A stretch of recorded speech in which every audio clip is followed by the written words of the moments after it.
Sa lahat po na hindi po taga Cebu, no?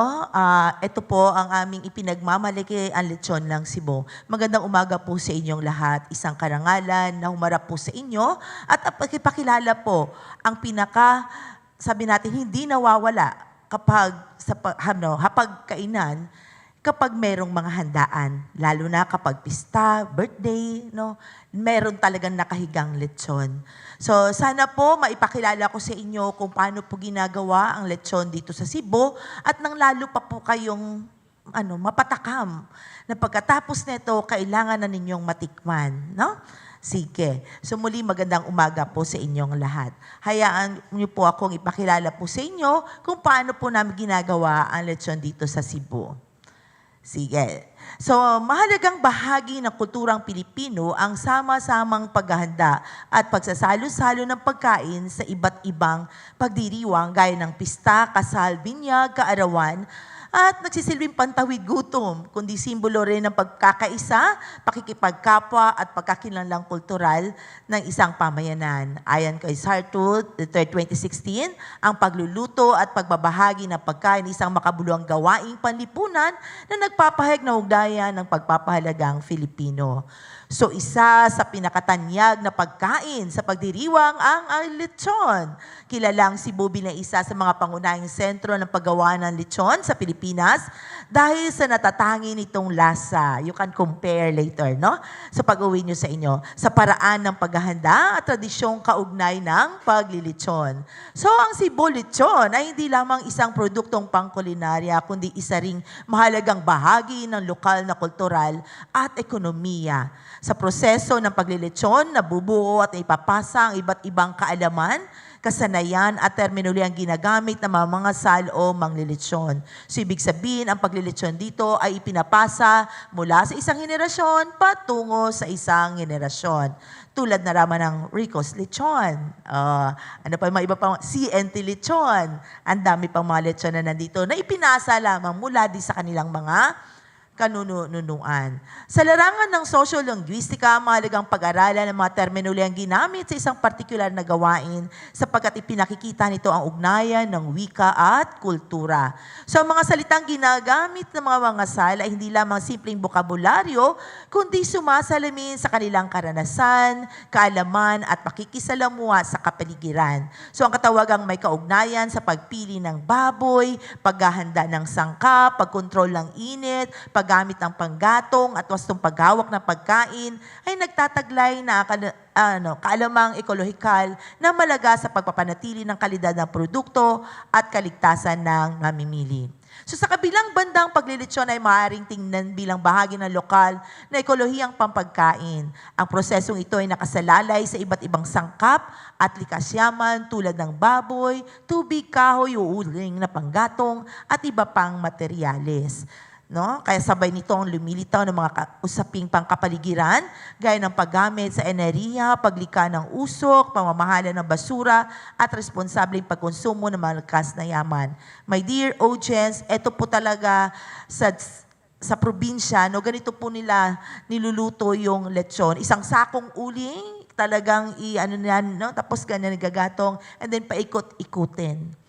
Subalit, ito'y iba na sa talagang pagpangkaramihan na meron na silang ginagamit ngayon na parang ng electric. Pero ito po yung lokal po talaga na ginagamit, no, sa probinsya. Kaya naman, mahalagang mailarawan at masuri ang leksikon ng paglilechon ng baboy na upang maunawaan kung paano nagiging daluyan ng wika ang pagpapahayag ng kaalamang pangkultura at pangkapaligiran. Sa pamamagitan ng pag-aaral na ito, mabibigyan diin ang mahalagang papel ng tradisyong pampagkain sa pagpapanatili ng identidad ng komunidad at sa pagpapalalim ng pangkamalayang pangkapaligiran. So, I hope sa matapos yung nito ay makita natin ang kahalagan nito. Kaya naman, no, layunin na pag-aaral na mailarawan ang leksikon ng proseso ng paglilitsyon ng baboy sa Cebu. Partikular nito sagutin ano-ano mga terminolohiyang ginagamit ng mga sa Cebu, kaugnay sa pagpili ng baboy, sangkap at pampalasa, kagamitan sa paglilitsyon at proseso ng pagluluto. So, ano yung mga hakbang na tradisyonal na proseso ng paglilitsyon ng baboy sa Cebu? Paano ito na ipapakita nagpapakita ng mga terminolohiyang ginamit ang kaalamang pangkapaligiran, kaugnay ng kalidad ng hayop, paggamit ng panggatong, sanitasyon at kaligtasan sa pagkain, paggamit ng tubig at pamamahala ng basura. Kanila lang nabanggit ni Mayor na napakahalaga ng tubig para sa kalinisan. Paano nakaapekto ang kontekstong palipunan sa pangkultura ng barasyon at ano ang malagang ambag ng pag-aaral sa edukasyong pakapaligiran at pangalaga sa lokal na kulturang pampagkain. Kaya naman, mahalaga ito sa mga mangangasal ng pag-aaral, sa mga mag-aaral ng mga mag-aaral at mananaliksik, mga guro, at pamalang lokal at tagapagtuguyod ng kultura. Huwag po sana natin kalimutan, paano ba nagsimula ang paglilitsyon dito sa Cebu at kung paano ito nakaambag sa ating pagkakilanlan. So pag sinabing lechon, Cebu kaagad yan. Di po ba? Sige. So, nakatuon ang pag-aaral na ito sa paglalarawan ng leksikon at proseso ng paglilitsyon ng baboy sa iba't ibang lugar dito sa Cebu. Saklaw nito ang terminolohiyang ginamit ng mga mangangasal kaugnay sa pagpili ng baboy, paghanda ng sangkap, paggamitan at pamaraan ng pagluluto.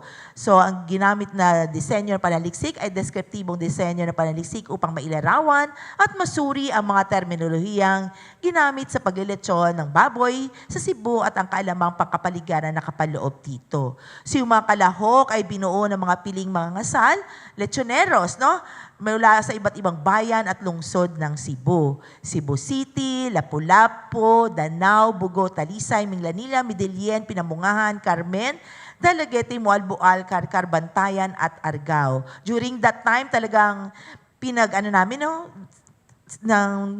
naging masaya kami dahil nakaikot kami sa mga lugar na ito. Pinili sa pamamagitan ng purposive sampling upang matiyak na may sapat silang kaalaman sa tradisyonal na proseso ng paggawa ng Cebu lechon. By the way, yung mga na-interview pala namin, hindi ko lang nabanggit ito, ay yung mga nagle-lechon na mula 10 years pataas. Yan yung kanilang gawain. So, yung ginamit, tala-tanungan, panayam at tala-obserbasyon. So sa pamaraan ng pangalap ng datos, humingi muna ng pahintulot ang mananaliksik para na pagsusuri, nagkalap ng datos at inayos, kinatogorya at sinuri, at gamit ang deskriptibong pagsusuri. So sa presentasyon ng pagsusuri at interpretasyon, sa bahaging ito ng pananaliksik, ilalad yung mga datos na nakalap mula sa isinaganawang talatanungan sa mga terminolohiyang ginamit sa pagpili ng baboy. O dito makikita natin kung paano, ano pala yung mga dapat isaalang-alang sa pagpili ng baboy. Kailangan ang baboy nga hamis, mapusyaw hanggang matingkad. Tambok, dapat puti. Ang tambok niya dapat daw puti, And then walay baho, batanon, at saka yung timbang niya, batayan sa gaano kalaki ang gaganaping handaan, Meron kasi tayong tinatawag na 25 kilos, merong 50 kilos, 60 kilos, Kailangan gusto mo. Indikasyon na magandang baboy at hindi puro ang taba, kung busok ang baboy, firm ang laman, And then, mas masarap daw litsunin ang native o itom nga baboy. Pero kasagaran natin na yung mga puti naman, Kasi mahirap na itong hanapin yung native o itom na baboy. Pero based sa mga lilitsyon, batay sa kanilang karanasan, mas masarap yung native o itom na baboy. And then yung edad ng baboy, kung gusto ka na malambot ang karne, piliin mo yung baboy na nag-edad na 6 na buwan. So, meron pang maiksi dito. So, yan yung ating mga nakamit. Ipinakita ng mga terminolohiyang ito na mahalaga ang kalidad ng hayop sa paggawa ng lechon. So, ayon sa mga kalahok, ang tamang timbang at kondisyon ng baboy ay nakaapekto sa kalidad ng nalutong produkto. So, it matters. Kasi pag matanda na, ganit na rin yung pagkinain mo. Hindi na masarap, Hindi siya malambot. So ang kalamang ito ay nagpapakita ng lokal na pag-unawa sa wastong pagpili ng hayop bilang bahagi ng sistemang pampagkain. Sinusuporta nito ni Nawaris 2010 na nagsasabing ang timbang, kay kalusugan, ang sabi na natin ay pangkalahatang kondisyon ng hayop bago katayin ay may malaking impluwensya sa kalidad at katangian nito. So dagdag pa rito ang binigyang diin nila ni Hockett 2014 at ang wastong pagpili ng hayop at mahusay na pamamahala sa produksyon ay malagang salik upang makamit ang mataas na kalidad ng produktong karne. So ipinahiwatig nito na ang mga lokal na termino lang ginamit ng mga kalahok ay hindi lamang bunga ng tradisyonal na kaalaman, kundi umaayon din sa mga prinsipyong pang-agham, hinggil sa kalidad ng karne at produkto. Next, ang termino yan, pangalawang talahanayan natin, ay nagsasabi na lumilitaw sa pag-aaral na ang tanglad ang pinakaraniwang sangkap na ginagamit sa Cebu lechon. Tanglad is the lemongrass, So yan yung sekreto. Kadalasan dinaragdag ito ng bawang, sibuyas at iba pang halamang pampalasa tulad ng dahon ng pandan, upang mapahusay pa. Makikita natin kung saan kalimitan ginagamit. Pero ang pinakano dito, doon sa bantayan, gumagamit pala sila ng tubig mula sa buko. Kasi iyon daw ay nag-help para pampapula daw doon sa katawan ng baboy. Yan. Sige, kayo basahin nyo na lang kasi 5 minutes na lang. Next, talahanayan 3, Natuklasan na bagamat may pagkakaiba sa laki at uri ng kagamitan, magkakatulad din naman ang pangunahing gamit. Pare-pareho lang naman, Kaha, kawali, yan yung ginagamit natin, So may kita natin na paggamit ng baboy at uling bilang panggatong ay nagpapakita na ugnayan ng gawaing paglitsyon sa paggamit ng likas yaman. Ipinahiwatig nito na makagamitan at materyales na ginagamit sa pagluluto ay hinuhubog ng mga yamang madaling matagpuan. Ito po yung kalimitan namin nakita sa aming paligid. Ang pandan, ang mga mga kagamitang yan nakikita natin, So dagdag pa rito ang binigyan din ni Toledo na ang tradisyonal na kaalaman ay nabubuo mula sa matagal na pakikipag-ugnayan ng mga tao sa kanilang kapaligiran. So dito na makikita natin na sa konteksto ng Cebu lechon, ang patuloy na paggamit ng kahoy at uling bilang panggatong ay nagpapakita ng pagpapatuloy ng lokal na kaalaman at mga tradisyonal na kasanayan na nakaangkla sa mga likas yamang matatagpuan sa komunidad. Sa talahanayan 4, makikita ang terminoyang kaugnay proseso ng pagluluto. Makikita ang terminoyang ito na naglalarawan ng espesyalisadong kaalaman. Katulad na lamang ng salitang asal o inasal ay isa sa mga tradisyonal na katawagan ng mga Cebuano sa paglilitsyon bago pa man naging laganap ang terminong lechon. So pinakita nito na ang wika ay nagsisilbing imbakan ng kaalamang pangkultura sapagkat itatala sa mga salita ang mga gawain ng pamamaraan. So dahil dito, makikita natin na ayon kay Himes, ang paggamit ng wika sa loob ng isang komunidad ay kaugnay ng mga panlipunang gawain at kaalamang ibinabahagi ng mga miyembro nito. So next, may kita naman natin sa susunod, ang ating kaalamang pangkapaligiran tulad na lamang sa kalidad ng hayop, paggamit ng panggatong, sanitasyon, paggamit ng tubig at pamamahala ng basura. So dito may kita natin na mahalaga ang wastong pagpili ng baboy. Sa paggamit ng panggatong, kinakailangan wastong dami ng uling at kahoy dahil may kita natin na ito ay mayroong epekto upang mabawasan ang paggamit ng materyales sa paglabas ng usok. Alam naman natin na ang usok ay nakapekto sa ating ozone layer. So sa kaugnay nito, pinapakita ng mga pag-aaral na tradisyonal na enerhiya na ang paggamit ng biomass fuel tulad ng kahoy at uling ay bahagi na pang-araw-araw na sistema ng pagkain ng maraming komunidad. Ngunit ang kailangan ng maayos na pamamahala upang mabawasan ang epekto ng sa kapaligiran. So it begins with the issue sa ating kapaligiran. Malaga din yung paggamit ng tubig, mahalagang wastong paggamit nito dahil dito pinapakita gaano kaimportante ang pagiging malinis ng isang pagkain bago natin iluto ito o isa lang. Di po ba?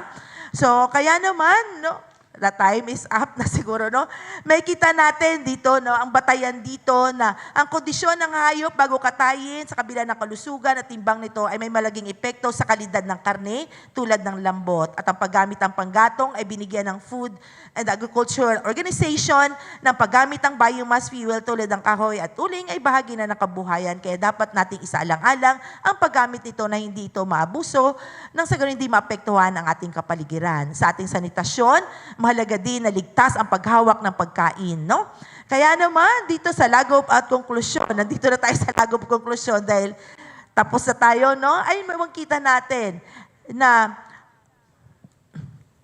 Sa pamagitan ng panetala, tukoy ang iba't ibang terminolohiya kaugnay ng pagpili ng baboy, sangkap at ipinakita rito ang pag-aaral na ang terminolang ginagamit ay hindi lamang simpleng bokabularyong pangkulinarya, kundi na naglalaman ng praktikal na kaalaman tungkol sa paggamit ng likas yaman.